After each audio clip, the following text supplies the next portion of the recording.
মানুষ যখন আল্লাহকে পেয়ে যায়, হ্যাঁ, মানুষ যখন আল্লাহকে পেয়ে যায় তখন সে দুনিয়ার আসল বাস্তবতা বুঝতে পারে, দুনিয়া কি জিনিস। আলী রাদিয়াল্লাহু আনহুর একটা বই পড়ছিলাম, ওনার যে মানে দর্শনগুলা, ওনার যে মানে চিন্তাভাবনাগুলো, ওনার কিছু লেখা ছিল, কিন্তু এগুলো সব জায়গায় আসে নাই। এই বইগুলো সবাই পায় না, কিন্তু রেয়ার বই। তো ওখানে দুনিয়ার এক্সাম্পল দিচ্ছেন তিনি বলছেন দুনিয়া এমন জায়গা যেখানে কেউ যদি ডুব দেয়, সমুদ্রে ডুব দেওয়ার মতো জাস্ট ডুব দেয়, তাহলে তার আমল, যত নেক আমল, সব আমল কমে আসবে। এটা কিন্তু বাস্তব। দুনিয়াতে ডুব দিবেন আপনি, দেখবেন আপনার নেক আমলগুলো কমে আসতেছে। তিনি বলছেন দুনিয়া হচ্ছে সাপের মতো। কেমন? সাপের মতো। ধরতে নাকি খুব সফট লাগে, ধরতে খুব স্পর্শ করতে সফট মনে হয়, কিন্তু এর বিষ যদি একবার ঢুকে দেয় শরীরে, আর রেহাই নাই। কথাগুলোর গভীরতা অনেক। এক জায়গায় লিখছেন উনি যে আমি দুই শ্রেণীর মানুষকে নিয়ে খুব সমস্যা আছে। এক শ্রেণী হচ্ছে যারা জাহেল আবেদ, মানে ইবাদত করে, অনেক ইবাদত করে কিন্তু জাহেল, জ্ঞান নাই কিন্তু ইবাদত করে, এদেরকে নিয়ে আমি খুব সমস্যা আছে। আর এক শ্রেণী হচ্ছে যারা ব্যক্তিত্বহীন আলেম, এদেরকে নিয়ে আমি সমস্যা আছে। আলেম কিন্তু কোনো ব্যক্তিত্ব নেই, এই জন্য মানুষ তার কাছে আসে না, দূরে সরে যায়। ব্যক্তিত্বহীনতার কারণে অনেক আলেম থেকে মানুষ দূরে সরে যায়, কিন্তু একজন আলেম যদি ব্যক্তিত্বশীল হয়, মানুষ তার কাছে আসে। খেয়াল করে দেখবেন। তো উনি বলছেন আমি এই দুই শ্রেণীর মানুষকে নিয়ে সমস্যা আছে, আর পড়তে শুরু করলে মনে হয় যে পড়তেই থাকে। বলছেন যে আমি অনেক জায়গায় ঘুরলাম, অনেক কিছু দেখলাম, শুনলাম, বুঝলাম, শেষে গিয়ে বুঝলাম যে মানুষ শুধু স্বার্থের জন্যই মানুষের কাছে থাকে। বলছে কথা, তিনি বলছেন তুমি যদি ভালোবাসাকে বাড়াতে চাও তাহলে মানুষের সাথে খুব বেশি মেলামেশা করতে যাও, একটু কম মেলামেশা করো, একটু দূরত্বে থাকো, তোমাকে মানুষ ভালোবাসবে। আর তুমি যদি খুব বেশি ডুব দাও না, তখন তোমার মূল্য আর ব্যক্তিত্ব নষ্ট হয়ে যাবে। এক একটা কথা কতগুলো বলে শেষ করব, অনেক আছে। এক পর্যায়ে তিনি ফাতিমা রাদিয়াল্লাহু আনহা যে ইন্তেকাল, এই ইন্তেকালকে নিয়েও দুটো লাইন লিখেছেন। এই লাইনগুলো পড়তে গিয়ে চোখ দিয়ে পানি চলে আসছে। তিনি বলছেন তোমাকে কতদিন দেখি না, কতদিন ছুঁয়ে দেখি না, কতদিন তোমার কাছে যাই না। সবাই বলে তুমি আমার থেকে দূরে, কিন্তু সত্যি কথা হচ্ছে তুমি আমার কলিজার ভিতরে আছো। এমন করে লিখেছেন ফাতিমা রাদিয়াল্লাহু আনহা সম্পর্কে। হে আমার প্রিয়তমা, তোমাকে কতদিন দেখি না, তোমার চেহারা কতদিন দেখি না, তোমাকে কতদিন ছুঁইতে পারি না। হ্যাঁ, সবাই বলে তুমি আমার থেকে দূরে চলে গেছো, কিন্তু আমি জানি তুমি আমার কলিজার বক্ষ পিঞ্জরে আছো। লিখেছে কবিতা। তো আপনারা একটু পড়াশোনা করবেন। স্পেশালি আমি আপনাদের এনকারেজ করি যে চার খলিফার জীবনে অবশ্যই পড়বেন। চার খলিফার জীবনী পড়বেন, সাহাবীদের জীবনী পড়বেন, তারা কিভাবে দিন শিখেছেন, বুঝেছেন, পালন করেছেন, প্রচার করেছেন, দিনের জন্য কত ত্যাগ স্বীকার করেছেন, এগুলো পড়বেন। আমি খুব রিকোয়েস্ট করি আপনাদেরকে যে আপনারা ইতিহাস পড়বেন। রাসূল সাল্লাল্লাহু আলাইহি ওয়াসাল্লামের জীবনী থেকে শুরু করে একদম অটোমান এম্পায়ার পর্যন্ত ইতিহাসগুলো পড়ে দেখেন, কিভাবে ইসলাম আজকে এই জায়গায় আসছে আপনি চিন্তাই করতে পারবেন। কত চড়াই উতরাই পেরিয়ে যে ইসলাম আজকে এই জায়গায় আসছে আপনি চিন্তাই করতে পারবেন। প্রিয় ভাইরা, আমাদের নবীজি সবচেয়ে ভালো মানুষ হওয়া সত্ত্বেও তাকে কিন্তু গালি খেতে হয়েছে এবং হত্যার চেষ্টাও করা হয়েছে। মনে রাখবেন, শুধু সৎ কাজের আদেশ করার নাম ইসলাম নয়, শুধু আংশিক বিষয় পালন করার নাম ইসলাম নয়, অসৎ কাজের নিষেধের নামও ইসলাম, এবং আল্লাহ নিষেধগুলো ছেড়ে দেওয়ার নামও ইসলাম। আল্লাহ পাক এটাই বলছে সূরা বাকারা 84-85-তে, তোমরা কি কিতাবের কিছু অংশ মানো, কিছু অংশ মানো না। ফামা জাযাউ মা ইয়াফআলু যালিকা ইল্লা খিজয়ুন ফিল হায়াতিদ দুনিয়া, দুনিয়াতেই আমি লাঞ্ছিত করে দেব এমন অপরাধ করলে। ইয়াউমাল কিয়ামা ইউরাদ্দুনা ইলা আশাদ্দিল আযাব, কিয়ামতের মাঠে সবচেয়ে যন্ত্রণাদায়ক শাস্তি এদেরকে দেওয়া হবে। কাদেরকে? যারা কিতাবের কিছু অংশকে মানি, কিছু অংশ মানি না। পারি না পারি, আগে আকীদা পরিষ্কার রাখবো যে ইসলামের প্রত্যেকটা বিষয়ের হেদায়েত আছে, এটাই চূড়ান্ত দিন, এর বাইরে কোনো দিন আল্লাহর কাছে গ্রহণযোগ্য হবে না। কেউ চর্চা করলে তা কোশ্চিনকালও কবুল করা হবে না। এবার আসেন, এর ভিত্তি কি? এর ভিত্তি হচ্ছে দুইটা। কয়টা? দুইটা থেকে আরো দুইটা এসেছে, এই দুইটা হচ্ছে মূল। নবী সাল্লাল্লাহু আলাইহি ওয়াসাল্লাম বলছেন তারাকতু ফিকুম আমরাইন, আমি তোমাদের মাঝে রেখে গেলাম মাত্র দুটো বস্তু। কয়টা বস্তু? দুটো বস্তু। লান তাদিল্লু মা তামাসসাকতুম বিহিমা, তোমরা কোশ্চিনকালেও পথভ্রষ্ট হবে না যতদিন পর্যন্ত এই দুটাকে আঁকড়ে ধরে থাকবে। কোন দুটা? এক নাম্বার আল কিতাবুল্লাহ, আল্লাহর কিতাব। দুই নাম্বার ওয়া সুন্নাতে নবীহি, তার নবীর সুন্নত। তো কোরআন এবং সুন্নত মিলেই কোরআন এবং হাদিস নয় কি? আচ্ছা, এখন আমাদের সামনে নবীজি নাই, আমাদের সামনে সাহাবায়ে কেরাম নেই, আমাদের সামনে তাবেঈন চার ইমাম কেউই নাই, ওলামায়ে কেরাম আছেন, আর আমাদের সামনে আছে কোরআন এবং হাদিসের কিতাবগুলো। এই তো ইসলাম আমরা দেখছি, তাই না? এর বাইরে তো আমরা দেখতে পাচ্ছি না। সাহাবীরা না হয় সরাসরি নবীকে দেখে দিন পালন করেছেন, তাই না? তারপরের জেনারেশন সাহাবীদেরকে দেখে করেছে, তারপরের জেনারেশন তাবেঈদের দেখে করেছে। আমরা তো কাউকেই দেখতে পাচ্ছি না। আমরা দেখছি কোরআন এবং হাদিসের কিছু কিতাব এবং ওলামায়ে কেরাম সামনে আছে। এই তো, এই দুইটা হচ্ছে ভিত্তি। এখন এখান থেকে আরো দুটো এসেছে, একটা হচ্ছে ইজমা, একটা হচ্ছে কিয়াস। এই দুটোও ইসলামের। অনেকে বলে ইজমা কিয়াস ইসলামে নাই, কোরআন সুন্নাহ এই দুটাই।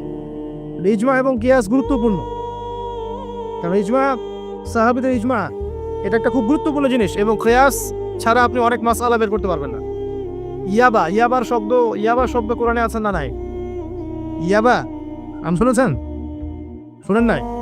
না শুনলেই ভালো। তো এই শব্দটা কি কোরআনে আছে নাকি? নাই। কোরআনে মাদকের কথা আছে। কিসের কথা? মাদক। এখন কিয়াস দরকার নাই। এই যে একটা মাসআলা, একটা মূলনীতিকে কেন্দ্র করে আরেকটা মাসআলাকে বের করা, ইস্তেহাদ করার যে মূলনীতিগুলো, এগুলো কিয়াস থেকে আসে। এটা কিয়াস। এটা ছাড়া আপনি অনেক মাসআলাই বের করতে পারবেন না সমসাময়িক। তো অবশ্যই কোরআন সুন্নাহ ইজমা কিয়াস চারটাই লাগবে। এখন কথা হচ্ছে, এইগুলো তো আর আমরা সরাসরি পালন করতে পারবো না। পারবো? বুঝাচ্ছি, একটু বোঝেন। মনে করেন সামনের দিনগুলোতে দেখবেন বিচ কয়েন আসবে। কি কয়েন? হয়তো অলরেডি অনেক কান্ট্রিতে চলেও আসছে। এখানে কতদিন এটা লঞ্চ হবে আল্লাহ ভালো জানেন, কিন্তু বিটকয়েন মার্কেটে আসছে। এটাকে ক্রিপ্টোকারেন্সি বলে। কি বলে?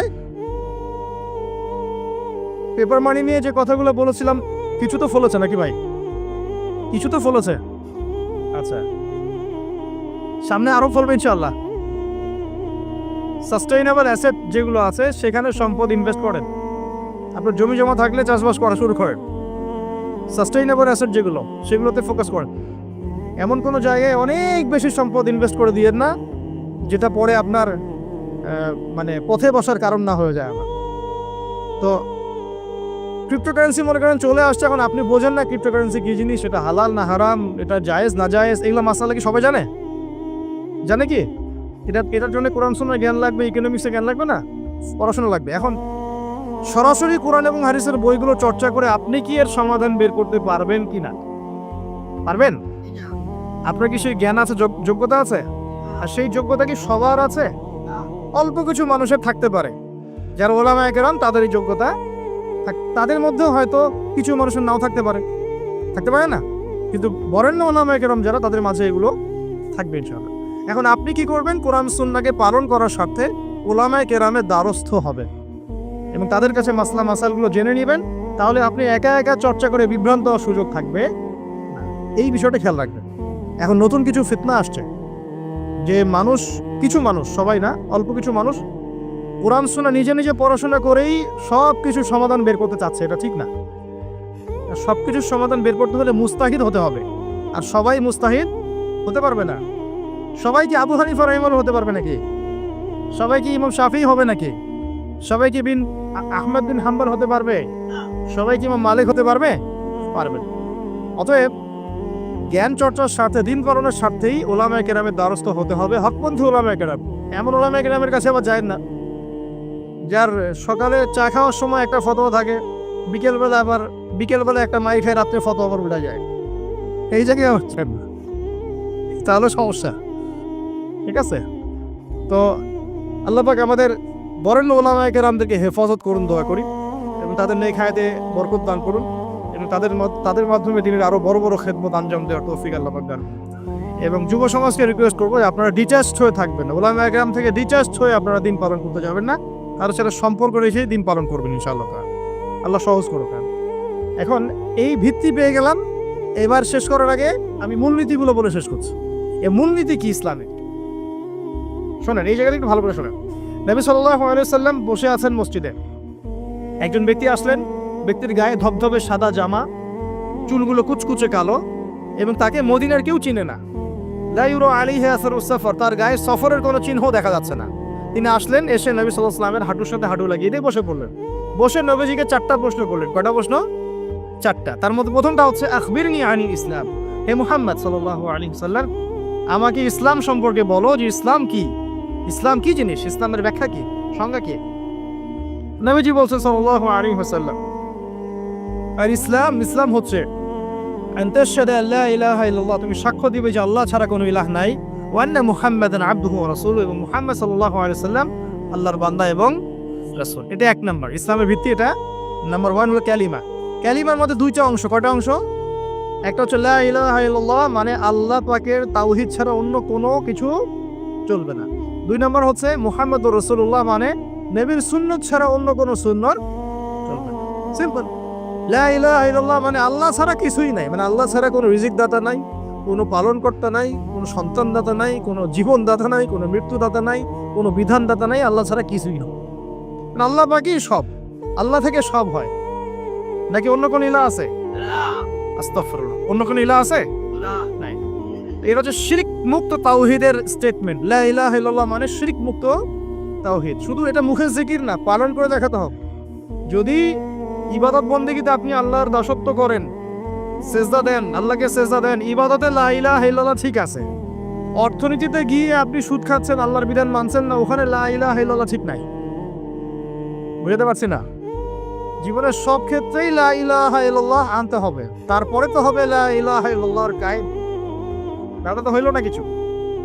2 নম্বর মুহাম্মদ রাসূলুল্লাহ মানে আপনি অন্যের মন গড়া কোনো আদর্শ, দর্শন, সুন্নাত ফলো করতে পারবেন না। আপনাকে মুহাম্মদ সাল্লাল্লাহু আলাইহি ওয়াসাল্লামকেই রোল মডেল মানতে হবে। এর নাম মুহাম্মদ রাসূলুল্লাহ। যদি কেউ মুহাম্মদ রাসূলুল্লাহ বলে অন্য কাউকে তার আদর্শ মেনে চলে, তাহলে মুহাম্মদ রাসূলুল্লাহ কেটে গেছে। এখানে একই কথা, নামাজে দাঁড়িয়েছেন রাসূলের মতো নামাজ পড়ছেন মাশাআল্লাহ, রোজা করছেন রাসূলের মতো, হজ উমরা সব রাসূলের তরিকায় হচ্ছে, তাসবিহ তাহলিল সব রাসূলের তরিকায় হচ্ছে, অর্থনীতিতে গিয়ে আর রাসূলের তরিকা চলে না, তাহলে এখানে আর মুহাম্মদ রাসূলুল্লাহ থাকলো না। আমি মনে হয় বুঝাতে পারছি না।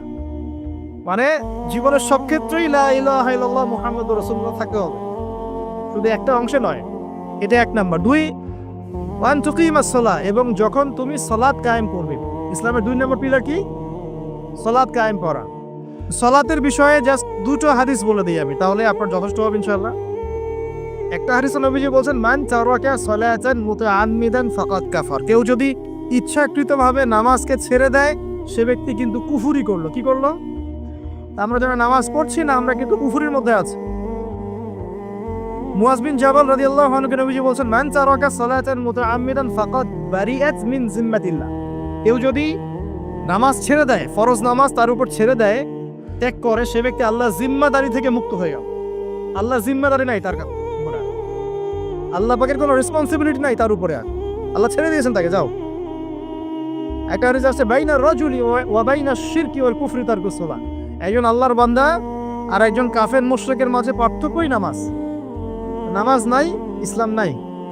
শুধু আইওয়া শোডাউন দিয়ে কিচ্ছু হবে না ভাই, অথচ নামাজ আগে ঠিকঠাক মতো পড়তে হবে। পড়তে হবে না ভাই?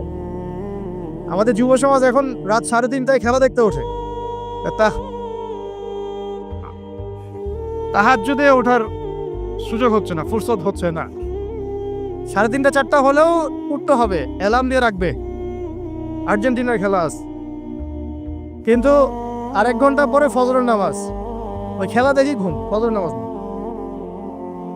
এই যে ঢাকায় দেখলেন না, ছবি দেখলে মনে হয় একটা তিল পরিমাণ জায়গা নেই মানুষের দাঁড়ানো, পর্দার সামনে একটা তিল পরিমাণ জায়গা নেই মানুষের দাঁড়ানো। হই হুল্লা করতেছে, নাচছে, গাচ্ছে, স্মোক করতেছে, ড্রিঙ্কস করতেছে। মিডিয়া এগুলোকে প্রমোটও করতেছে। মিডিয়া প্রমোট করতেছে মানে কি? মিডিয়া দেখাচ্ছে মানে বিশ্ব কত ভালো আছে এখন, কত সুখ আমাদের। হ্যাঁ, আমাদের সুখী সুখ, খালি সুখে সমৃদ্ধ জীবনযাপন করতেছে, খেলা দেখতে নাচতেছে নাকি? অথচ দেখেন ইকোনমিক সেকশনের কি অবস্থা, দেখেন কি অবস্থা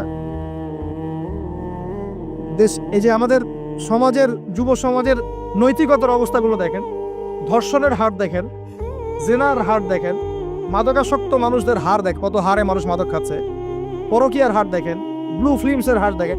ওদের ভাবখানে এমন যে খুব সুখ আমার জীবনে, খেলো আর খেলো। খেলার দলিল তো কোরআনে আছে তো। হ্যাঁ, আল্লাহ পাক বলছেন এই দুনিয়ার জীবনটা হচ্ছে খেলতামাশার দোকান।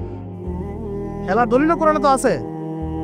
ওমা হাযিহিল হায়াতু দুনিয়া ইল্লা মাতাউল গুরুর, এরকম একটা আয়াত আছে সূরা হাদীদের মধ্যে। আল্লাহ পাক আছে, আল্লাহ পাক বলেছেন যে ইলামু, তোমরা জেনে রাখো, আন্নামাল হায়াতু দুনিয়া লাইবু ওয়া লাহু, তোমরা জেনে রাখো যে এই দুনিয়ার পুরো দুনিয়ার জীবনটাই খেলা, খেলতামাশা, ওলাহ, ঠাট্টা, হাসি ঠাট্টা, মানে এটা কি বলা বাংলা দিয়ে, ভ্রম, ভ্রম, মায়া, মোহ, ভ্রম। তোমরা জেনে রাখো দুনিয়ার জীবনটা খেলা, খেলতামাশা, ভ্রম, মিছে মায়া। ই'লামু আন্নামাল হায়াতুদ দুনিয়া লা'ইবুন ওয়া লাহু ওয়া যিনাতুন ওয়া তাফাখুরুন বাইনাকুম ওয়া তাকাসুর। এবং দুনিয়ার জীবন হচ্ছে একে অপরের সাথে প্রাচুর্যের প্রতিযোগিতা। এগুলা আল্লাহ পাক বলছেন, তো খেলার দলিল তো কোরআনেও পাওয়া যাচ্ছে না? দুনিয়ার জীবনটাকে আল্লাহ বলছেন ওয়া মা হাযিহিল হায়াতুদ দুনিয়া ইল্লা মাতাউল গুরুর। পুরো দুনিয়ার জীবনটাই হচ্ছে মাতাউল গুরুর, প্রতারণা, ধোঁকা, মরিচিকা ছাড়া কিছুই না। আর প্রমোট করা হয় যে বিউটি কন্টেস্ট হচ্ছে, মনে হচ্ছে কত সুখ আমাদের। হ্যাঁ, মেয়েরা একদম অর্ধনগ্ন নগ্ন হয়ে ফ্যাশন শো করছে, প্রমোট করছে, দেখো এগুলো সবাই কি সুন্দর জিনিস, কত সুখ, কত সুখে আছি আমরা। খেলতেছে মানুষ, দেখো ব্রাজিল আর্জেন্টিনা খেলা হচ্ছে, কত সাপোর্টার, কত সুখ, কত মজা, কত লাজ্জাত দুনিয়াতে। হ্যাঁ, মানে কি প্রমোট করতেছে দেখেন। মানে রিয়েলিটি, একটা কথা বলেছে অনেক লেকচারে যে এই ফিতনাময় যুগ, দাজ্জালের যে যুগটা হবে না, ওই যুগে বাস্তবতা আর ভিজুয়াল ওয়ার্ল্ড হবে আকাশ পাতাল পার্থক্য। মানে যা আপনি দেখবেন সেটা সত্য না, ভিতরের বিষয়টা সত্য, যেটা আপনি দেখতে পাচ্ছেন। যা আপনি দেখবেন সেটা সত্য না, যা সত্য তা আপনি দেখতে পাচ্ছেন না। এটা হবে দাজ্জালের যুগ। কেমন? খিদিরের মতো। নৌকা ফুটা করলেন কেন? সন্তান হত্যা করলেন কেন? বাচ্চা হত্যা করলেন কেন? আর এই যে দেয়াল নির্মাণ করলেন কেন? তিনটা ক্ষেত্রে মুসা আলাইহিস সালাম ভেটো দিচ্ছেন, খিদির আলাইহিস সালাম বলছেন যে এর পিছনে কারণ আছে। কারণ আছে না? দাজ্জালের যুগটা এমন হবে, বাহ্যিকভাবে যেটা দেখছেন চোখ দিয়ে এটা সত্য নয়, ভিতরে যেটা আছে ওটা সত্য। ভিতরটা সবাই দেখতে পারবে না, দেখতে হলে খিদির হতে হবে।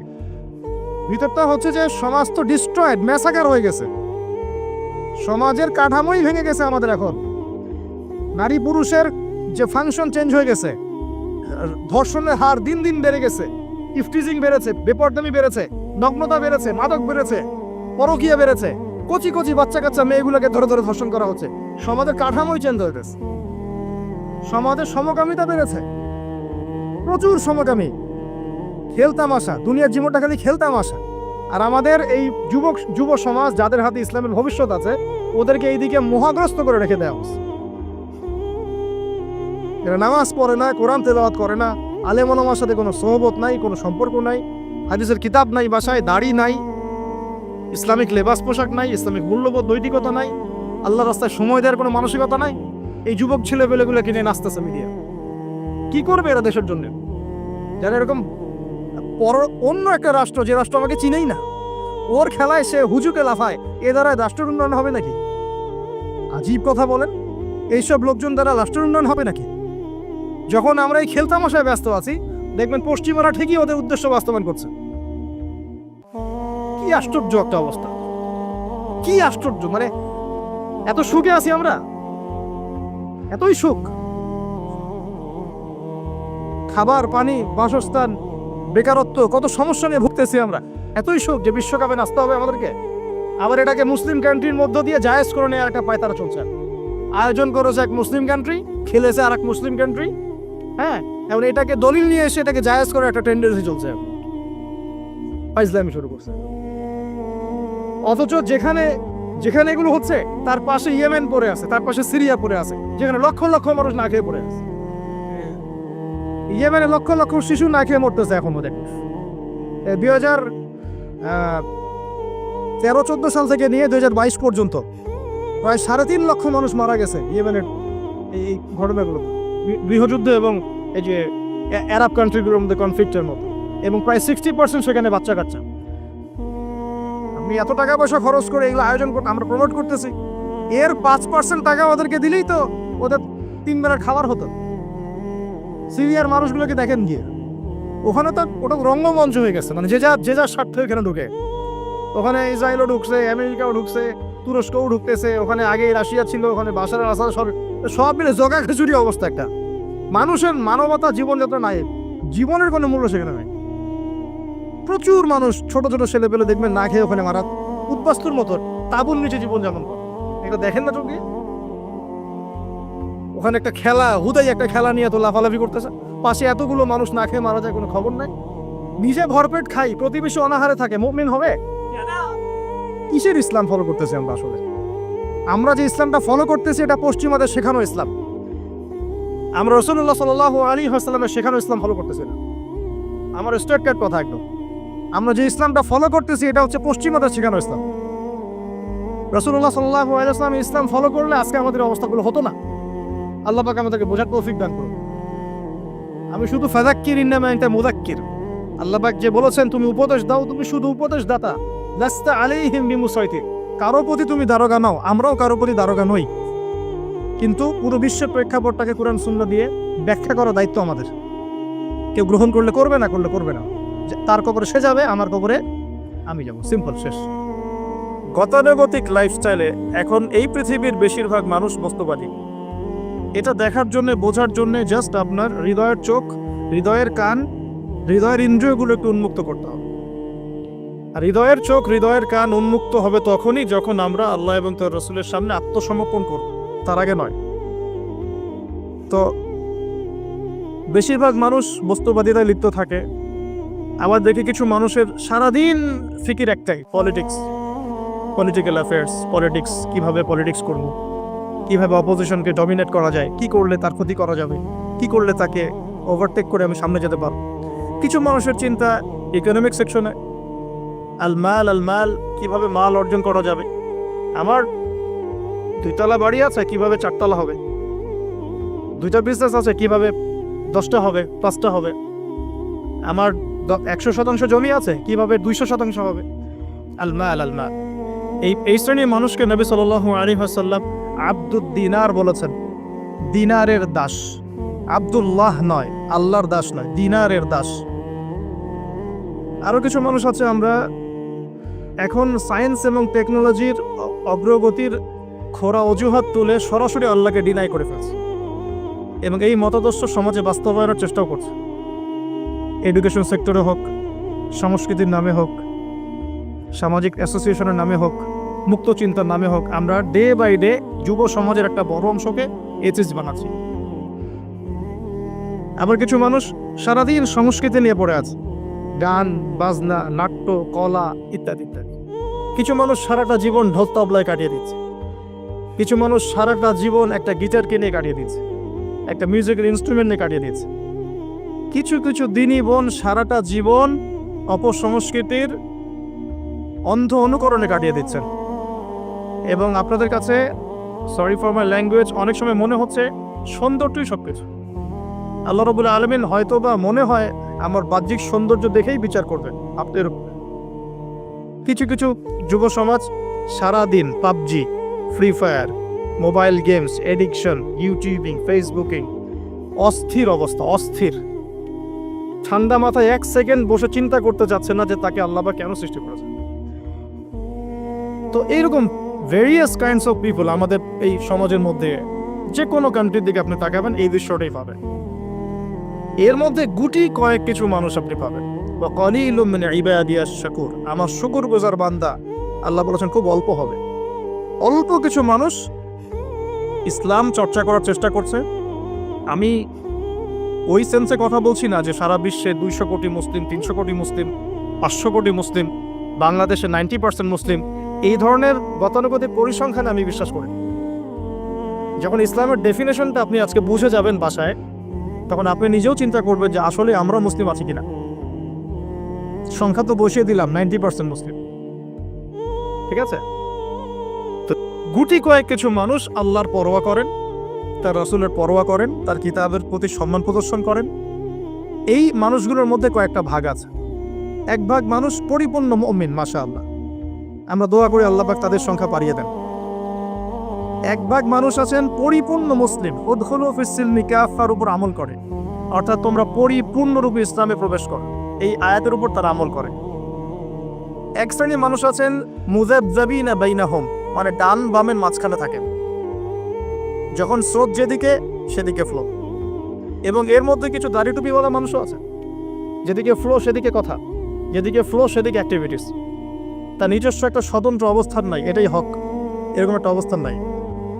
কিছু মানুষ আছেন আল্লাহ এবং তার রাসূলকে বিশ্বাস করেন, কিন্তু কাজ করতে গিয়ে কবিরা গুনাহে লিপ্ত হচ্ছে, সুদ খাচ্ছে, মদ খাচ্ছে, জেনা করছে, পরকায়ে লিপ্ত হচ্ছে, হারাম অ্যাফেয়ার্সে আছে, নোংরা মুভিজ দেখছে, আস্তাগফিরুল্লাহ।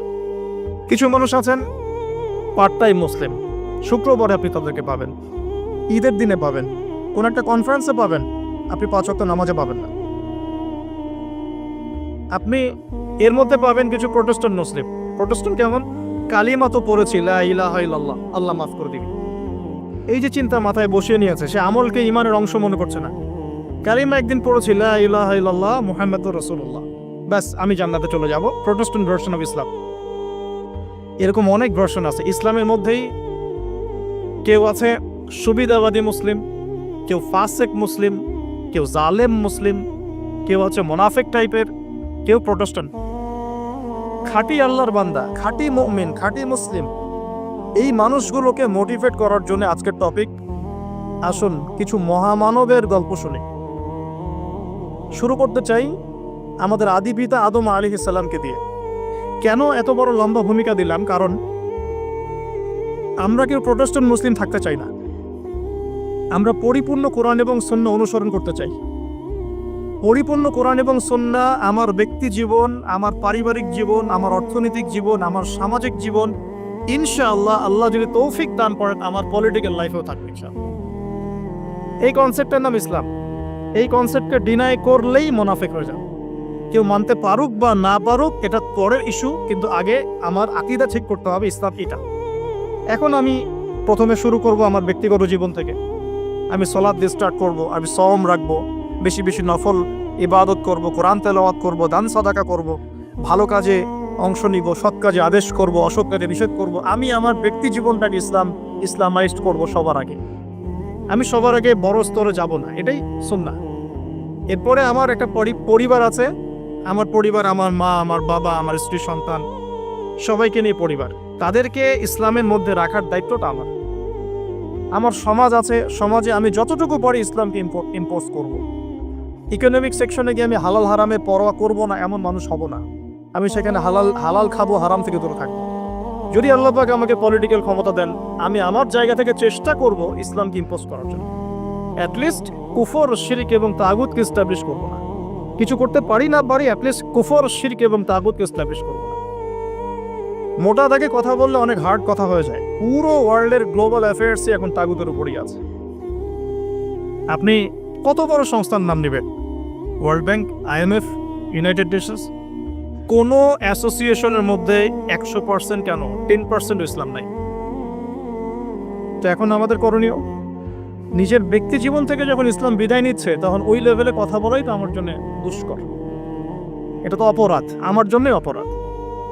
তো আমাদের ফার্স্ট অফ অল স্টার্ট করতে হবে ব্যক্তি জীবন থেকেই, দেন পরিবার, সমাজ, গ্র্যাজুয়ালি উই উইল অ্যাডভান্স ইনশাআল্লাহ তাআলা। এখন আকীদাকে স্পষ্ট করলাম। আল্লাহ পাক সূরা মুলকের মধ্যে একটা কথা বলছেন, এই আয়াতটা থেকে আমি সামনে যাচ্ছি।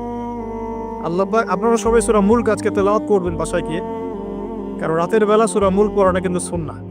এখানে আল্লাহ রাব্বুল আলামিন একটা কথা বলেছেন, তাবারাকাল্লাযী বিয়াদিহিল মুলক ওয়া হুয়া আলা কুল্লি শাইইন কাদির। আল্লাহ পাকের হাতেই রাজত্ব, কর্তৃত্ব, তিনি সমস্ত বিষয়ের উপর কর্তৃত্বশীল। আল্লাযী খালাকাল মাউতা ওয়াল হায়াতা, যিনি মৃত্যু এবং জীবন সৃষ্টি করেছেন। কি রিজনে, কি কারণে? লিয়াবলুয়াকুম আইয়ুকুম আহসানু আমালা। আল্লাহ পাক দেখতে চান আমাদের মধ্যে আমলে আহসানকে। অনেক লেকচারে আমি আহসান শব্দটার অ্যাপ্রোপ্রিয়েট ব্যাখ্যা পাইনি স্কলারদের কাছে, লেকচারারদের কাছে। হাসান শব্দটার সুপারলেটিভ ফর্ম হচ্ছে আহসান। হাসান মানে হচ্ছে ভালো, উত্তম, ভালো, খাবারটা ভালো। আহসান খাবারটা অনেক বেশি ভালো। হাসান মানে উত্তম, আহসান অনেক বেশি উত্তম। বলি আমরা কবির মানে বড়, আকবার সবচেয়ে বড়, তগীর মানে ছোট, আসগর মানে সবচেয়ে ছোট। এটাকে বলা হয় ইসমে তাফজিলের সিগা, মানে সুপারলেটিভ ফর্ম ইংরেজিতে আমরা যেটা বলি। তো আল্লাহ পাক এই আয়াতে একটু খেয়াল করে দেখেন, আল্লাহ পাক কিন্তু আমাদেরকে গতানুগতিক মুসলিম হিসেবে দেখতে চাচ্ছেন না। আল্লাহ পাক বলছেন, আমি দেখতে চাই তোমাদের মধ্যে আমলে আহসানকে। ব্যাস এই শব্দটা যদি বুঝতে পারি আজকের আলোচনার ভিতরে ঢুকতে পারবো। আমি কি আহসানটা বোঝাতে পেরেছি? আল্লাহ পাক দেখতে চান না আমাদের মধ্যে আমলে, আকীদায়, ঈমানে, তাকওয়ায়, এগুলোতে গতানুগতিক কে। আল্লাহ পাক দেখতে চান আমাদের মধ্যে আমলে বেস্ট কে, শ্রেষ্ঠটাকে। এখন কোরআনের পাতাগুলো যদি ঘেটে আমরা শেষ করি, একটা খতম দিই একটা মাসে, চেষ্টা করবেন 1 মাসে 1 খতম দেওয়ার জন্য, আল্লাহ তৌফিক দান করুন। প্রতিদিন 1 পারা করে পড়লে 1 মাসে 1 খতম হয়ে যায়। আর বছরে অন্তত একবার পুরো কোরআনটা অর্থসহ পড়তে হবে। পারা যাবে ইনশাআল্লাহ? বছরে অন্তত একবার পুরো কোরআনটাকে অর্থসহ আমরা পড়ার চেষ্টা করব। এই পাতাগুলো যদি আমরা উল্টাই তাহলে দেখব কোরআনের মধ্যে আল্লাহ রাব্বুল আলামিন কাফেরদের কথা বলেছেন, জালেমদের কথা বলেছেন, ফাসিকদের কথা বলেছেন, মুত্তাকি মুমিন মুসলিমদের কথা বলেছেন। এবং আল্লাহ পাক যে শব্দটা চাচ্ছেন আমাদের কাছে আহসান, এই আহসান কিছু মানুষের কথা আল্লাহ পাক কোরআনে বলেছেন। আজকে ওইটাই গল্প। সূরাতুল বাকারার আয়াত নাম্বার 207-8 এই দুটো আয়াত একটু পড়ে দেখবেন। আল্লাহ পাক বলছেন ওয়া মিনান নাস বাদা আউযু বিল্লাহি মিনাশ শাইতানির রাজিম ওয়া মিনান নাস, আল্লাহ বলছেন মানুষের মধ্যে কিছু মানুষ আছে, সবাই না। ওয়া মিনান নাস, মানুষের মধ্যে কিছু মানুষ আছে যারা কিনা মাইয়াশরি নাফসাহু বিতিগা মারদাতিল্লাহ, যেই মানুষগুলো আল্লাহ পাকের সন্তুষ্টির জন্য তাদের নফসটাকে বিক্রি করে দিয়েছে। সুবহানাল্লাহ, চারটাখানি কথা না কিন্তু। মানুষের মধ্যে আল্লাহ কিন্তু সূরা বাকারায় বলেছেন শুরুর দিকে মানুষের মধ্যে কিছু মানুষ আছে যারা মুমিন, কিছু মানুষ আছে যারা কাফের, কিছু মানুষ আছে যারা মুনাফিক, শুরুর দিকে পাবেন। এখানে আল্লাহ পাক বলছেন মানুষের মধ্যে কিছু মানুষ আছে যারা তাদের নফসটাকে আল্লাহর সন্তুষ্টির জন্য বিক্রি করে দিয়েছে। সুবহানাল্লাহ, মানে তাদের জীবনের মূল থিমটাই হচ্ছে আল্লাহ পাকের সন্তুষ্টি অর্জন করা। কোনো কিছুকেই তারা আল্লাহর সন্তুষ্টির উপর প্রাধান্য দিবে না। যদি কোটি টাকার অফার আসে হারাম, সে সেটা রিজেক্ট করবে, আল্লাহ নারাজ হবে। একটা সুন্দরী মেয়ে যদি জেনার অফার করে, সে রিজেক্ট করবে, কারণ সে আল্লাহকে ভয় করে। সে আল্লাহ পাকের জমিনের উপরে গায়রুল্লাহ বা কুফফারদের তাগুতদের কোনো লস ইমপ্লিমেন্ট করতে পারবে না, কারণ সে আল্লাহকে ভয় করে। সে ইকোনমিক লাইফে হালাল হারামের পরোয়া করে চলবে, কারণ সে আল্লাহকে ভয় করে। সে তার পরিবারে পর্দা এস্টাবলিশ করবে, বিকজ সে আল্লাহকে ভয় করে। মানে আল্লাহ পাকের সন্তুষ্টির জন্য নিজের নফসটাকে, জান মাল সবকিছুকে বিলিয়ে দিয়েছে। এই মানুষগুলোর সম্পর্কে আল্লাহ বলছেন ওয়াল্লাহু রাউফুম বিল ইবাদ, এই মানুষগুলোর প্রতি আল্লাহ পাক রাউফ হবেন, কোমল নরম সফট হয়ে যাবে। সুবহানাল্লাহ, কোমল নরম সফট মানে কি? কিয়ামতের মাঠে ডাকা হবে, এই গুনাহগুলো করেছিলে? জি আল্লাহ, আমি এই গুনাহগুলো করেছি। আল্লাহ পাক পর্দা দিয়ে দেবেন, পর্দার পরে বলবেন যে দুনিয়াতে তোমার এই গুনাহগুলো আমি গোপন করে রেখেছিলাম, আজকেও সবগুলো গোপন করে দিলাম, জান্নাতে চলে যাও। আল্লাহু রাউফুম বিল ইবাদ, আল্লাহ পাক তার বান্দার প্রতি রাউফ, কোমল হবে। দুনিয়াতে রাউফ কেমন? যে কোনো বিপদ আপদ বালা মুসিবতে সেই ব্যক্তি হাঁটু গেড়ে আল্লাহর কাছে চাবে, আল্লাহ আমার এই সমস্যা, আল্লাহ আমার এই সমস্যা, আল্লাহ আমার এই সমস্যা। আল্লাহু রাউফুম বিল ইবাদ, আল্লাহ পাক ওই বান্দার প্রতি সফট, কোমল হয়ে যাবে। এগুলোর অনেক প্রমাণ আমি আমার জীবনেও পেয়েছি, এগুলো আমি পাবলিকলি বলতে পারবো না, আর আমি ব্যাখ্যা করতে পারবো। আর এমন কিছু বিষয় আছে যেগুলো আসলে মানুষকে বলেও বোঝানো যায় না। বড় বড় স্কলারদের কিতাব এখন যখন পড়ি, তারা বলেন কি বলবো, তোমরা তো বুঝবেই না। মানে এমন একটা লেভেলে মানুষ চলে যায় যে ওই লেভেলের কথা সবাইকে বোঝানো যায় না। কিভাবে বলবো, কিভাবে ব্যাখ্যা করবো, কোন আবেগ নিয়ে আসবো, কোন সত্য নিয়ে আসবো, আমি আপনাকে বোঝাতে পারবো না। এরকম একটা অবস্থান থাকে। একজন সাহাবীর নাম বলি আলী ইবনে আবি তালিব রাদিয়াল্লাহু আনহু। আপনি তার পুরো জীবনী পড়লে তাকে খুব সফট পাবেন, নিজেকে গোপনকারী পাবেন, খুব বেশি উচ্ছ্বাস প্রকাশকারী পাবলিক ফিগার, হ্যাঁ, এই যে আমরা শো অফ, নিজেকে জাহির করা, আপনি পাবেন না তাকে। এবং তিনি শেষ জীবনে কি বলেছেন জানেন? শেষ জীবনে বলেছেন যে জ্ঞান আমি নবী সাল্লাল্লাহু আলাইহি ওয়াসাল্লামের কাছ থেকে পেয়েছি, সেগুলোকে সুষ্ঠুভাবে বন্টন করার মতো কাউকে পেলাম না জীবনে। মানে একটা লেভেল থাকে মানুষের, আল্লাহ তাকে মারিফত লাভের, যে লেভেলে গিয়ে মানুষ সবার সাথে আমভাবে কিছু বলতে পারে না। আমি ওই লেভেলে কিছু ফিল করছি, কিছু নির্যাস পাচ্ছি যে আমি আপনাকে বোঝাতে পারছি না। যাই হোক, আল্লাহ পাক রউফ মানে এত সফট হবেন, জীবনের যে কোনো পদে আপনি আল্লাহকে ডাকবেন, আল্লাহ আপনাকে তাৎক্ষণিক সাড়া দিবেন। ইনশাআল্লাহ, ইনশাআল্লাহু আযজা ওয়া জাল। এখন পাতাগুলো ঘাটলে আমরা প্রথম এইরকম কোন মানুষকে পাই যারা নিজের নফসটাকে আল্লাহর জন্য উৎসর্গ করে দিয়েছেন? 1 নাম্বার পাচ্ছি আমরা আমাদের আদি পিতা আদম আলাইহিস সালাম। আজকে ডিটেইলস আয়াত বাই আয়াত বলার সময় পাচ্ছি না, তবে আমি তামারি বলছি, আপনারা একটু বাসায় পড়ে নেবেন। আদম আলাইহিস সালামকে আল্লাহ রাব্বুল আলামিন নিজের হাত দিয়ে সৃষ্টি করেছেন। সুবহানাল্লাহ। এখন আল্লাহ পাকের হাত কি, কেমন, কিভাবে ব্যাখ্যা করতে পারবো না, এবং এই ব্যাখ্যা করা আমাদের জন্য জরুরি নয়। আল্লাহ পাক যা বলেছেন বাস, কোনো কিছুর সাথে সাদৃশ্যপূর্ণ নয়, কোনো কিছুর এক্সাম্পল তার সাথে শোভনীয় হবে না। জাস্ট আল্লাহ পাক বলেছেন খলাকতু বিয়াদাই, আমি আদমকে সৃষ্টি করেছি আমার 2 হাত দিয়ে, বাস এই পর্যন্ত ফুল স্টপ। এগুলো হচ্ছে কোরআন সুন্নাহর কিছু মূলনীতি। আল্লাহ পাক বলেছেন আর রহমান আলাল আরশ ইস্তাওয়া, রহমান আরশের উপরে সমুন্নত। কোন হালতে কি অবস্থায় আছেন ব্যাখ্যা করতে পারবো না, দরকার নাই, ফুল স্টপ। আদম আলাইহিস সালামকে সবচেয়ে বড় যে নেয়ামত আল্লাহ পাক দিয়েছেন সেটা হলো আদম আলাইহিস সালামকে আল্লাহ পাক তার পক্ষ থেকে ইলম শিক্ষা দিয়েছেন। সুবহানাল্লাহ, আল্লাহ পাক প্রথমেই তাকে সৃষ্টি করে ফেরেশতাদেরকে দিয়ে সিজদা করার নাই। আল্লাহ পাক তাকে আগে জ্ঞান শিক্ষা দিয়েছেন। সূরা বাকারা শুরুর দিকে আছে ওয়া আল্লামাল আদামা আসমা কুল্লাহা, আমি আদমকে যত রকম জ্ঞান আছে, আসমা কুল্লাহা মানে যত রকম নাম এবং জ্ঞান আছে সবই শিখিয়েছি আদম আলাইহিস সালামকে। উম্মাহ আজকে পিছিয়ে পড়েছে আদম আলাইহিস সালাম এই মহামানবের জ্ঞানতাত্ত্বিক সুন্নত না নিয়ে। আজকে আমরা লেকচার শুনতে চাই, ইউটিউব ফেসবুক থেকে দিন শিখতে চাই, আমরা জ্ঞান অর্জন করতে চাই না। আপনি একটা লেকচারে ডাকেন, আপনি 2-3 লাখ লোক পাবেন, বাংলাদেশেই তো হচ্ছে 2-3-4-5 লাখ লোক, কিন্তু আপনি 5 লক্ষ লোককে 6 মাস একটা সিস্টেমেটিক সিলেবাস দিয়ে পড়াশোনা করতে বলেন, দে উইল ডিনাই। শুরু করে দেন, দেখবেন তার মধ্যে 10 জন বাকি আছে, বাকি সবাই রিজেক্ট করেছে। উম্মার সবচেয়ে বড় সমস্যা এখন, ইয়াংদেরকে স্পেশালি বলছি, জ্ঞানতাত্ত্বিক রেভলিউশনের ঘাটতি আছে। আমরা অনেক কিছু করতে চাই, অনেকে দাওয়ার কথা বলেন, জিহাদ ফি সাবিলিল্লাহর কথা বলেন, ইসলাম প্রতিষ্ঠার কথা বলেন, জ্ঞান অর্জন করতে চান না। ইলম অর্জন ছাড়া আপনি কিছুই করতে পারবেন। আমরা জানি যে আদম আলাইহিস সালামকে এবং তার স্ত্রী হাওয়া আলাইহিস সালামকে জান্নাতে রাখা হয়েছে। সেখানে ওই যে ফেরেশতাদের মধ্যে লুকিয়ে থাকা জিন, যার নাম ইবলিস, সে সিজদা করে নাই। ইবলিস কিন্তু ফেরেশতা ছিল না, এটা ভুল কথা। ইবলিস কানা মিনাল জিন্নি ফাফাসাকা আন আমরি রাব্বি, ইবলিস ছিল জিন জাতির একজন যে তার রবের আদেশকে লঙ্ঘন করেছিল। ইবলিস ফেরেশতা ছিল না, এটা ভুল কনসেপ্ট। এমন না সে ফেরেশতা ছিল পরে শয়তান হয়ে গেছে, না, সে কখনোই ফেরেশতা ছিল না, সে জিন জাতির একজন ছিল। বিকজ এই পৃথিবীতে মানুষের আগে জিন জাতির অবস্থান ছিল, এর পূর্বে হয়তো আরো কিছু ছিল, আমরা জানি না, আল্লাহ পাক গোপন করে দিয়েছেন, আমরা জানি না। এখন ইবলিস সিজদা করেনি কেন?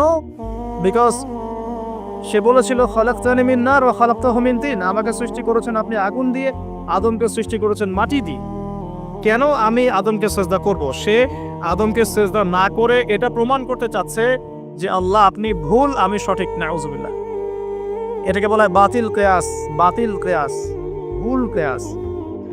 এবং শুধু তাই না, আল্লাহ রাব্বুল আলামিন তাকে ওয়ার্ন করার পরেও সে কিন্তু ইউটার্ন করে তওবা করে ফিরে আসে নাই। সে তার মতের উপর অটল ছিল। পক্ষান্তরে আমাদের পিতামাতা যখন ফল খেয়ে ফেলেছেন জান্নাতে, যখন পোশাক খুলে গেছে, জান্নাতের পোশাক খুলে গেছে, ফল খাওয়ার পর প্রথম যে ঘটনা ঘটেছে, গায়ের পোশাকটা খুলে গেছে।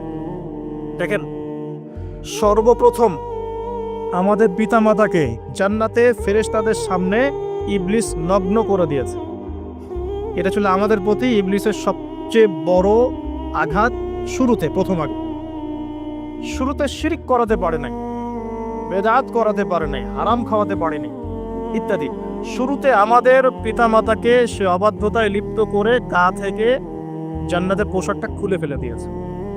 এখান থেকে আমাদেরকে বুঝতে হবে আজকের এই গ্লোবাল সোসাইটিতে আমরা যে নগ্নতার এই ভয়াল থাবা এবং প্রদর্শনী দেখছি, এটা ওই আসমানের ওই যে ইবলিসের যে চক্রান্ত, তার এই জমিনে বাস্তবায়ন হচ্ছে এখন।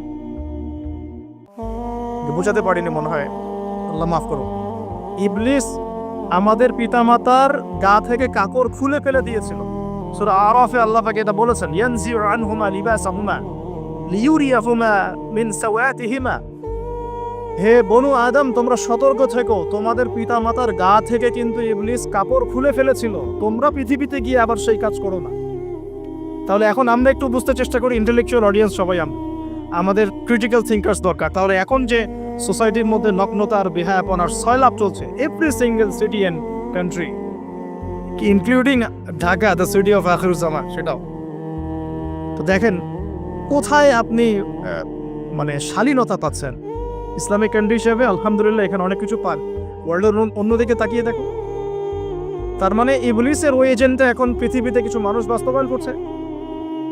তাদের সাথে ইবলিসের একটা যোগসূত্র আছে আদর্শিক। আল্লাহ পাক আমাদের মা বোনদেরকে বেপরদামি থেকে হেফাজত করুন এবং আমাদের চোখগুলোকে আল্লাহ পাক পবিত্র করুন। কিভাবে আপনি চোখ নামিয়ে চলবেন এই সমাজের মধ্যে, এতে এত সহজ নয়। আমরা খুব ভালো করে জানি এটা এত সহজ নয়। তো দেখুন, অনেক ভিতরে চলে যাচ্ছি। আদম আলাইহিস সালাম হাওয়া আলাইহিস সালামকে সর্বপ্রথম নগ্ন করে দিয়েছে ইবলিস। তারা কিন্তু তওবা করে ফিরে এসেছে। কি সেটা? রব্বানা, আমরা বলি রব্বানা যালামনা আনফুসানা ওয়া ইল্লাম তাগফির লানা ওয়া তারহামনা লানাকুনান্না মিনাল খাসিরিন। যখনই আমাদের পিতামাতা বুঝতে পারলেন যে তারা একটা ভুল করে ফেলেছেন, তখন তারা তওবা করে ইউটার্ন করলেন আল্লাহর দিকে, যেই কাজটা ইবলিস করে নাই। এই কাজটা ইবলিস না করার কারণে সে কাফের হয়ে গেছে, চিরস্থায়ী জাহান্নামী হয়ে গেছে। আর এই তওবা করে ফিরে আসার কারণে আমাদের পিতামাতা জান্নাতি হয়ে গেছে। আল্লাহ পাক এই কারণেই তার রাসূলের মাধ্যমে জানিয়েছেন যে প্রত্যেক আদম সন্তান, কুল্লু বানি আদম খাত্তা, প্রত্যেক বনু আদম হচ্ছে পাপী। আমরা সবাই পাপী, আমরা সবাই পাপী। পাপের তো শেষ নাই আমাদের, আল্লাহ মাফ করুন। ওয়া খায়রুল খাত্তাইন আত-তাওয়াব, যারা তওবা করে ফিরে আসে এরাই হচ্ছে শ্রেষ্ঠ পাপী। জীবনের যে কোনো সময় যদি কেউ খালেস ভাবে আল্লাহর দিকে তওবা করে ফিরে আসতে পারে, আল্লাহ পাক এক মুহূর্তের মধ্যে তার আমলনামার সমস্ত গুনাহ মাফ করে নেকি দিয়ে পরিবর্তন করতে পারে। এগুলো হাদিস থেকে বলছি, ডিটেলস বলতে পারছি না আমি, কোডগুলো। তো এখন এই মহামানবের জীবন থেকে আমরা কি শিখলাম? দেখো, তাকে আল্লাহ পাক ইলমের নিয়ামত দিয়েছেন। তার মানে আমরা যদি গতানুগতিক মুসলিম না হয়ে এক্সট্রা অর্ডিনারি মুসলিম হয়ে আল্লাহর সাথে সাক্ষাৎ করতে চাই, দুনিয়াতে বেঁচে থাকতে চাই, পরকালে জান্নাত চাই, তাহলে আমাদেরকে আগে ইলমের চর্চা করতে হবে।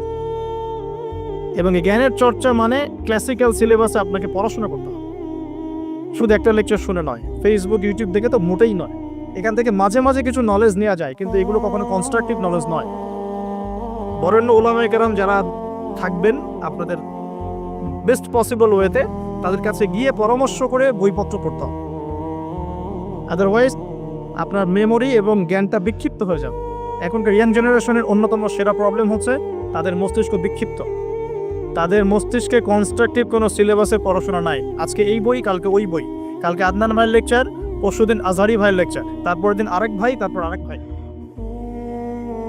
আবার সমাজে তো এক একজন এক এক কথাও বলছে, তখন তার মাথাটা পুরো পাজলড, হ্যাঁ, ম্যাসাকার্ড। এই মাসালা এটা বলছেন, ওই মাসালা ওইটা, তার ওইটা কি হবে, ওইটা কি হবে। সলিউশন হচ্ছে ক্লাসিক্যাল ইসলামিক সিলেবাস পড়াশোনা করতে হবে। আমি খুব শর্ট করে গেলে সাবজেক্টগুলো বলে দিই আপনাদের। 1 নম্বর, ফার্স্ট অফ অল কোরআনুল কারীম। কোরআনুল কারীমের মধ্যে থাকবে authentic recitation, translation, Quranic grammar এবং অ্যারাবিক ল্যাঙ্গুয়েজ, 4টা বিষয়। তারপর থাকবে হাদিসের নবী সাল্লাল্লাহু আলাইহি ওয়াসাল্লাম। হাদিসের মধ্যে সহজ হাদিসের কিতাবগুলো পড়তে হবে। ফর এক্সাম্পল মিশকাতুল মাসাবিহ, রিয়াদুস সালিহিন, বুলুগুল মারাম, আপনার ফয়জুল কালাম, হাদিসে আরবাঈন, এরকম কিতাবগুলো আগে, তারপরে আস্তে আস্তে আস্তে আপনি কঠিন কিতাবের দিকে যাবেন। তবে এগুলো ওস্তাদ ছাড়া হয় না। এরপর দরকার হচ্ছে সিরাত, নবী সাল্লাল্লাহু আলাইহি ওয়াসাল্লামের পবিত্র জীবনী। এই জীবনী যার জানা নাই, সে তার জীবনটাকে রাসূলের সিরাতের আলোকে মেলাতে পারবে না।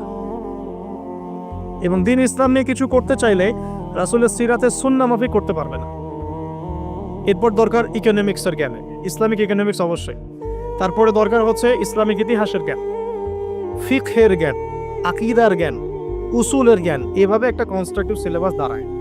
তারপরে গিয়ে একজন মানুষের জ্ঞানটা পাকাপোক্ত হবে। সময় লাগুক 10 বছর, 15 বছর, 20 বছর। আমরা দোয়া করি আল্লাহর কাছে, আল্লাহ পাক আগামী পুরো 20 বছর আমাদেরকে পড়াশোনা করার তৌফিক দান করুন। করতে থাকবো। আমাদের বেশি কথা বলার দরকার নেই, করতে থাকবো, জানতে থাকবো। এখন তাহলে আমরা আজকে প্রথম একটা লেসন পেলাম, গতানুগতিক মুসলিম না হয়ে এক্সট্রা অর্ডিনারি মুসলিম হতে হলে প্রথমে এই মহামানবের জ্ঞানতাত্ত্বিক শিক্ষা নিতে হবে, ইলমের মেহনত হবে ইনশাআল্লাহ তাআলা। আল্লাহ পাক আমাদের সবাইকে জ্ঞানের মেহনত করার তৌফিক দান করুন এবং আমাদের পরিবারে জ্ঞান প্রতিষ্ঠার তৌফিক দান করুন, আমাদের বাচ্চাদের মধ্যে সেই জ্ঞান প্রবেশ করানোর তৌফিক দান করুন। আর প্রয়োজন হচ্ছে তাওবাহ, আত-তাওবাহ। আদম আলাইহিস সালাম ভুল করেছেন, আমরাও ভুল করি, কিন্তু শয়তানের পাল্লায় পড়ে ভুল করলেই তার তাবেদারি করতে হবে না, বরং যখনই আমাদের স্মরণ হবে আমরা ইউটার্ন করবো আল্লাহর দিকে তওবা করে। দ্বিতীয় মেসেজ হচ্ছে বেশি বেশি তওবা ইস্তেগফার করব। দিনে কমপক্ষে 100 বার পড়তে পারি আস্তাগফিরুল্লাহাল্লাযী লা ইলাহা ইল্লা হুয়াল হাইয়ুল কাইয়্যুম ওয়া আতুবু ইলাইহি, অথবা এতটুকু অ্যাটলিস্ট আস্তাগফিরুল্লাহ ওয়া আতুবু ইলাইহি, আস্তাগফিরুল্লাহ ওয়া আতুবু ইলাইহি, বাস এতটুকু। নবী সাল্লাল্লাহু আলাইহি ওয়াসাল্লাম দিনে 100 বার তওবা করতেন, কোন হাদিস এসেছে 70 বার তওবা করতেন। এরপর একটু সামনে যাই, কোরআনের পাতা উল্টালে দেখবো আরেকজন নবীর নাম আসে, আরেকজন মহামানবের নাম, তার নাম হচ্ছে নূহ আলাইহিস সালাম। এই মানুষগুলো যাদের কথা বলছি তারা কিন্তু কেউ গতানুগতিক মুসলিম ছিলেন না, ছিলেন তারা এক্সট্রা অর্ডিনারি মুসলিম ছিলেন। আমি তাদের থেকে নলেজ নিচ্ছি। এবার আসি কোরআনের পাতা একটু সামনে গেলে দেখবো আরেকজন নবীর নাম চলে আসে, নূহ আলাইহিস সালাম। নাম শুনেছেন? সামারি 950 বছর দিনের দাওয়াত দিয়েছেন। সুবহান। এক্সট্রা অর্ডিনারি মুসলিম হতে হলে আমাদেরকে দাওয়াতি কাজ করতে হবে, তার আগে ওই যে জ্ঞান অর্জন করতে হবে। এই দাওয়াতি কাজটা হবে মধ্যম পন্থায়, শৈথিল্যতাবাদ না, চরমপন্থা না, মধ্যমপন্থী থাকবো ইনশাআল্লাহ। এখানে অনেক সময় মধ্যমপন্থী থাকতে গিয়ে কিছু মানুষ হিকমতের দোহাই পেরে শৈথিলতাবাদী হয়ে যায়। আমি মনে বুঝাতে পারি না, কিছু মানুষ মধ্যম পন্থার দাওয়াতের কথা বলেও হিকমতের দোহাই দিয়ে কখনো কখনো শৈথিল্যতাবাদী হয়ে যান। এটাও ঠিক ওটাও ঠিক, এটাও চলে ওটাও চলে, এদিকে চলে আসে। আবার কিছু মানুষ মধ্যম পন্থার কথা বলে অনেক সময় খুব ওভার এগ্রেসিভ পদক্ষেপে চলে যান। দুটোই উম্মার জন্য ক্ষতিকর। এই জন্যই ক্লাসিক্যাল ওলামায়ে কেরামের সাথে পরামর্শ ভিত্তিক চলাফেরা করা উচিত, তাহলে তারা ডাইরেকশন দিতে পারবেন যে কোনটা এই প্রেক্ষাপটে করা উচিত, কোনটা করা উচিত না। তো নূহ আলাইহিস সালামের জীবন থেকে আমরা শিখছি দাওয়াতের মেহনত করতে হবে। এটা আমি আজকেও শিখলাম নতুন করে। নিজের মতেই মনে হলো যে আমার সামনে যে ভাই গাড়ি ড্রাইভ করছেন তাকে তো দুটো কথা বলতে পারতাম, কেন বললাম না? যে ইমামের পিছনে নামাজ পড়ে আসলাম তাকে তো দুটো কথা বলতে পারতাম, কেন বললাম না? বলতে পারতাম যে ইমাম সাহেব আপনি শুনুন, নবী সাল্লাল্লাহু আলাইহি ওয়াসাল্লাম বলেছেন দুনিয়ার সবচাইতে নিকৃষ্ট চোর হচ্ছে সে ব্যক্তি যে রুকু সেজদা ঠিকমতো আদায় করে না। চুরি করলে চোরের হাত কেটে ফেলতে হয়। যদি কেউ আমার ফোনটা চুরি করে, ইসলামিক লস কি বলছে? তার হাতটা কেটে ফেলতে হয়। আর নবীজি বলছেন সবচেয়ে নিকৃষ্ট চোর সে ব্যক্তি যে ব্যক্তি রুকু সেজদা ঠিকমতো আদায় করে না। তো আমরা এরকম দাওয়াতের অনেক ক্ষেত্র পাই। নিজেও ফিল করলাম যে না, আসলে মনে হয় আমি পরিপূর্ণ দায়ী হতে পারছি না। আমি তো এই যে বিমানে আসলাম তার কেবিন ক্রুদেরকে দাওয়াত দিতে পারতাম, অ্যাটলিস্ট শালীনতার একটা আয়াত শোনাতে পারতাম যে এই পোশাকগুলো মেয়েদের পরা উচিত নয়। যে পোশাকটা আপনি পরে আছেন আকাশে উঠছি, সুবহানাল্লাহ, 1 সেকেন্ডের মধ্যে প্লেন ক্র্যাশ করতে পারে। Possible are not possible? 1 সেকেন্ডের মধ্যে। সেখানে আমি কিভাবে আল্লাহর জিকির বাদ দিয়ে বেহায়াপনে লিপ্ত হতে পারি? বিশ্বাস করেন, হয়তোবা আমি একটু দুর্বল মনের মানুষ কিনা জানি না, কিন্তু আমি এয়ারে উঠলে আমার সবসময় ফিকির থাকে লা ইলাহা ইল্লাল্লাহ লা হাওলা ওয়ালা কুওয়াতা ইল্লা বিল্লাহ আস্তাগফিরুল্লাহ ওয়া আতুবু ইলাইহি। মানে আমি মনে হয় যে আল্লাহ পাক ধরে রেখেছেন আমাকে, এটা ফিল করে আল্লাহ ধরে রেখেছেন বলে যেতে পারছি। ওখানে আমরা কিভাবে নগ্নতা প্রদর্শনী করতে পারি, কিভাবে করতে পারি? তো দাওয়াতের অনেক ক্ষেত্র সামনে আসে। আপনার সন্তানকে, আপনার স্ত্রীকে, আপনার প্রতিবেশীকে, ড্রাইভারকে, সবজিওয়ালাকে আমরা দাওয়াত দিতে পারি। বাট আমি মনে হচ্ছে যে আমি আসলে কথাটা বলছি বড় গলায়, আমি এখন নিজেও এটা হতে পারি নাই। আল্লাহ পাক আমাদেরকে হওয়ার তৌফিক দান করুন। নূহ আলাইহিস সালাম 950 বছর দাওয়াত দিয়েছেন। একটা খালি এক্সাম্পল দিচ্ছি, তিনি সূরা নূহের মধ্যে আল্লাহ পাক বলেছেন, নূহ আলাইহিস সালাম আল্লাহকে বলছেন রব্বি, হে আমার রব, ইন্নী দাআউতু কওমি লাইলা ওয়া নাহারা, আমি আমার এই কওমকে প্রতিদিন প্রতি রাত দাওয়াত দিয়েছি। সুবহানাল্লাহ, প্রতিদিন প্রতি রাত। আজকে এসেছি, হয়তো 2-3 মাস পরে আপনাদের এখানে আবার আসতে পারি। প্রতিদিন প্রতি রাত কিন্তু আমি দাওয়াতি কাজ করতে পারছি না, আমরা কেউই করছি না। নূহ আলাইহিস সালাম বলছেন আমি বিনা আজর, কোনো আজর ছাড়াই, কোনো স্বার্থ ছাড়াই আল্লাহ আমি আমার কওমকে দিন রাত দাওয়াত দিয়েছি। ওয়ালাম ইয়াজিদহুম দুআই ইল্লা ফিরারা, যখনই দাওয়াত দিয়েছি আমার দাওয়াত শুনে তারা খালি পৃষ্ঠ প্রদর্শন করেছে। কেউ মাথা ঢেকে ফেলেছে, কেউ মুখ কান বন্ধ করেছে, হ্যাঁ, কেউ আমাকে পাগল বলেছে, মজনুন বলেছে। এমনকি তিনি যখন নৌকা বানাচ্ছেন আল্লাহ পাকের আদেশে, মানুষ পাশ দিয়ে হেঁটে যায় আর টিচকারি করে, কবে মরুভূমিতে নৌকা চলবে? তোমার এই নৌকা মরুভূমিতে চলবে কবে? মানুষ টিটকারি মারে। তো এখনো দেখবেন স্ক্যাটোলজিক্যাল কথা বললে, আখিরুজ্জামান নিয়ে কথা বলে অনেকেই মজা নেয়। কবে আসবে ক্যাশলেস সোসাইটি? বললাম তো চলে আসছে। কবে আসবে মালহামা? বুঝি চলে আসবে। কবে আসবে বড় বড় ভূমিকম্প? আসছে, সবর করে। তো নূহ আলাইহিস সালামের জীবন থেকে শিক্ষা আমরা দাওয়াত দিব। আমরা ফার্স্ট অফ অল জ্ঞান অর্জন করব, ক্লাসিক্যাল সিলেবাস পড়াশোনা করব, উলামায়ে কেরামের সাথে সোহবত রাখবো এবং দাওয়াতে কাজ করবো ইনশাআল্লাহ। এবং এখানে আমরা মধ্যমপন্থী থাকবো, নট চরমপন্থা, নট শৈথিল্যতাবাদ। নূহ আলাইহিস সালামের জীবন থেকে আরো দাওয়াত, দিন রাত দাওয়াতের মেহনত করা, দিন রাত দাওয়াতের মেহনত করা। আল্লাহ পাক আমাকে আপনাদের সবাইকে তৌফিক দান করুন।